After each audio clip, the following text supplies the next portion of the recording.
Hi there, and welcome back to the fifth lecture in Am I Free? So far, we've looked at the basic argument against free will. We've looked at libertarian accounts of free will. We've looked at compatibilist accounts of free will. And then yesterday's lecture, we looked at what life would be like if we had to live without free will. In today's lecture, we're going to look at something a little bit different. We're going to be looking at a specific paper. So far, we've been looking at sort of general themes and general viewpoints. Today, we're going to look at a specific paper and go into detail on that paper.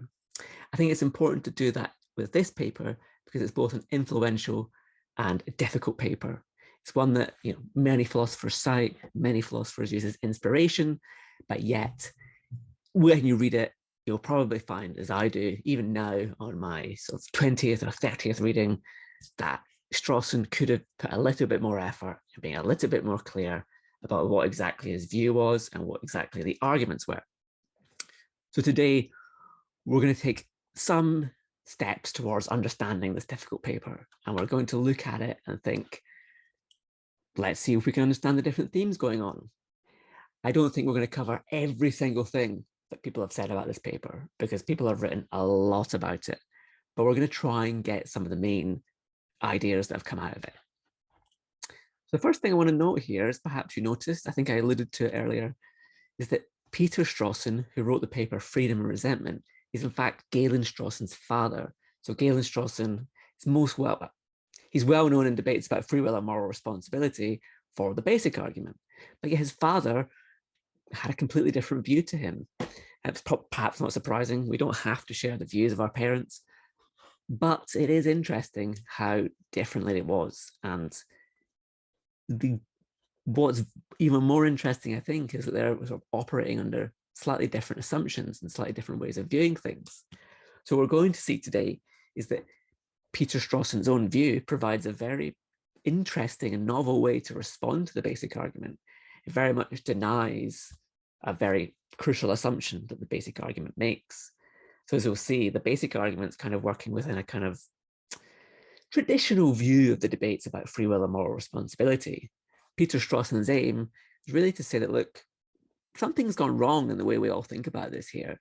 Like, the kind of assumptions people are making in this debate are dubious. And it's those assumptions we have to rethink to then sort of rethink how we should think about free will and moral responsibility.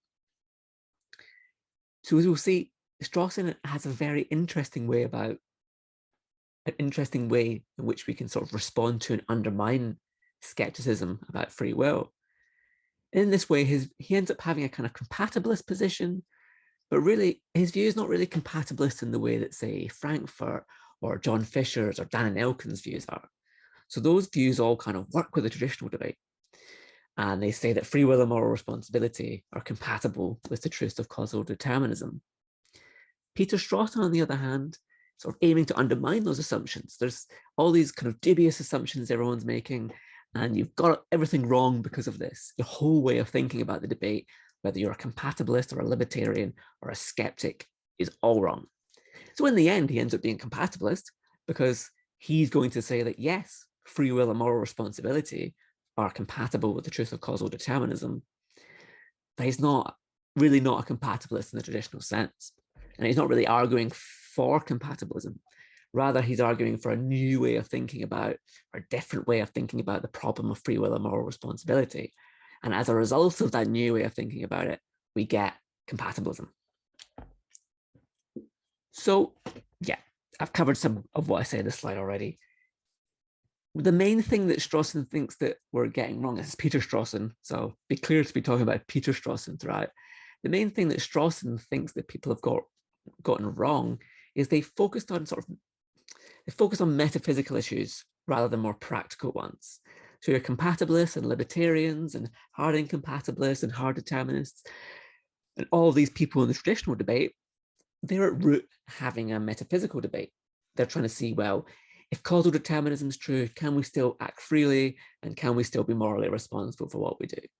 And if indeterminism is true, if our actions are undetermined, can we still act freely and can we still be morally responsible for what we do? We have these views about agency and the laws of nature, Are they compatible such that we can be free and responsible? Strawson thinks that why are we thinking about all of this? This is not really how we live. This is not what's really important to us. What's important to us is like kind of being in the moment, the kind of relationships we have, being engaged with others. These metaphysical issues are just almost a sideshow. They're an irrelevance. So as we'll see, if you read Strawson's paper, it's called Freedom and Resentment, but he doesn't really talk about free will that much. I take it that he's focusing more on practices associated with moral responsibility, in particular our emotional practices. And I think the best way of thinking about that is that he's not directly arguing we have free will, but being free is kind of something that falls out of these actual human practices of holding one another responsible, of engaging in another with the reactive attitudes. So a quick note here is that you're writing essays on free will, and I hope you've all got inspiration, you're making a good start on that. I would say to you, don't try and imitate Strawson's style, at least in this paper. In his other work, he's a lot clearer, he's a lot more concise and more precise. In this paper, I think the best way to put it is that he's, I'm going to put it nicely, it's a very rich and complex piece. But really, this is a way of saying it's dense and difficult, and he's really unclear about what he's really doing at various stages. And if you go on and learn more about debates about free will and moral responsibility, you'll find that people call themselves Strawsonians. And by Strawsonian, they like, I follow the work of Peter Strawson. I'm working in the tradition of Peter Strawson.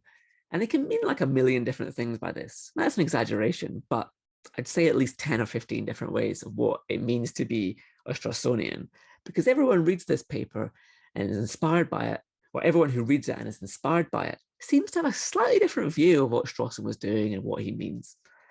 So today, again, we're going to focus on some main themes about what's going on in Strawson, but these are by no means going to be uncontroversial. You'll find people who disagree. You'll find people that find other things in this view.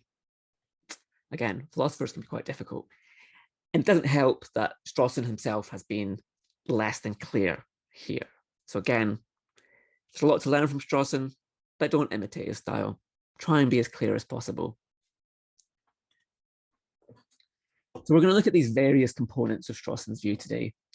So the ones we're going to look at here are actual practices and the reactive attitudes. I've mentioned a little bit about this already. We're going to look at an argument, or sort of argument that Strawson suggests, even if he doesn't make very explicit, called the argument from exculpation. We're then going to look at the stances that Strawson discusses, called the objective and participant stances. These are ways of engaging with people, either objectively or as participants.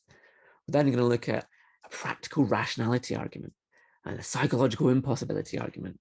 And then finally, we're going to look at something that Strawson doesn't really make explicit, but commentators on Strawson have said is a really important part of his view.